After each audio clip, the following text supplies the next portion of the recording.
ഇപ്പോൾ അച്ഛനോടൊപ്പം ജോലി സേവനം ചെയ്ത ജോസഫ് റാത്തപ്പള്ളി അച്ഛൻ നമ്മളോട് ചേരുകയാണ്. ഷിൻസച്ചന്റെ വേർപാടിൽ ഞങ്ങൾ ദുഃഖിതരാണ്. അച്ഛനെ കുറിച്ച് ഓർക്കുമ്പോൾ തീർച്ചയായിട്ടും അച്ഛൻ ബൈനസ് സെമിനാരിയിൽ ജോയിൻ ചെയ്യുന്നതിന് മുമ്പ് തന്നെ അച്ഛൻ സെമിനാരിയിൽ പോകാനായിട്ട് ആപ്ലിക്കേഷൻ എഴുതാനായിട്ട് വന്നത് മുതലുള്ള പരിചയമാണ്.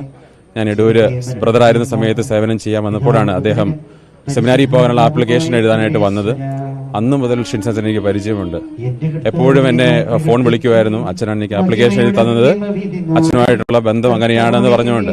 മാത്രമല്ല, അച്ഛനാകുന്ന സമയത്ത് എനിക്ക് പ്രത്യേകമായിട്ട് വിളിച്ചിരുന്നു. അച്ഛനാണ് എനിക്ക് ആപ്ലിക്കേഷൻ എഴുതി തന്നത്, അതുകൊണ്ട് അച്ഛൻ തീർച്ചയായും വരണം എന്ന് പറഞ്ഞുകൊണ്ട് അച്ഛൻ എന്നെ വൈദിക പട്ടത്തിന് ക്ഷണിച്ചിരുന്നു.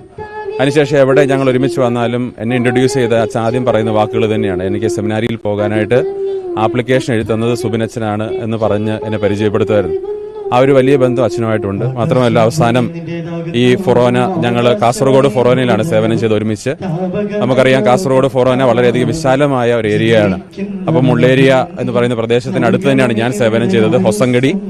അപ്പോൾ അവിടെ ആ ഇടവകയിൽ വളരെയധികം ബുദ്ധിമുട്ടുള്ള സാഹചര്യത്തിൽ പോലും വളരെ തീക്ഷ്ണതയോടെ യാതൊരു ബുദ്ധിമുട്ടും പറയാതെ, അതോടൊപ്പം തന്നെ ഇടവക ജനങ്ങൾ വളരെ സ്നേഹത്തിൽ ശുശ്രൂഷ ചെയ്തൊരു വൈദികനാണ് ഷിൻസച്ചൻ. ഞാൻ ഓർക്കുന്നത്, അദ്ദേഹം ഇടവക ജനങ്ങളെല്ലാം കൂട്ടി കഴിഞ്ഞ അവധിയുടെ സമയത്ത് തീർത്ഥയാത്രയൊക്കെ പോവുകയും വിവിധ പ്രോഗ്രാമുകൾ വളരെയധികം ക്രിയാത്മകമായിട്ടൊക്കെ സംഘടിപ്പിക്കുകയും ചെയ്തിരുന്നു എന്നുള്ളതാണ്. അത്രയും തീക്ഷ്ണതയോടുകൂടെ ശുശ്രൂഷ ചെയ്തൊരു വൈദികനാണ്. തീർച്ചയായിട്ടും ഇപ്രകാരം ഒരു വേർപാടിൽ ഞങ്ങളെല്ലാവരും അതീവ ദുഃഖിതരാണ്. ദൈവത്തിന്റെ പദ്ധതി തീർച്ചയായിട്ടും അപ്രകാരമാണെങ്കിൽ അങ്ങനെ സംഭവിച്ചു. നമ്മൾ ദൈവത്തോട് പ്രാർത്ഥിക്കാം, അദ്ദേഹത്തോട് മാധ്യസ്ഥ അപേക്ഷിക്കാം. തീർച്ചയായിട്ടും ഒരു യുവ വൈദികൻ, ആ ഒരു കൂട്ടായ്മയും സ്നേഹവും ഞങ്ങൾക്ക് എപ്പോൾ ഉണ്ടായിരുന്നു. തുടർന്നും അദ്ദേഹത്തിന്റെ സ്വർഗീയ വാസത്തിൽ ഞങ്ങൾക്ക് വേണ്ടിയും അദ്ദേഹം പ്രാർത്ഥിക്കുമെന്ന് തീർച്ചയായിട്ടും ഞങ്ങൾ ഉറച്ചു വിശ്വസിക്കുന്നു.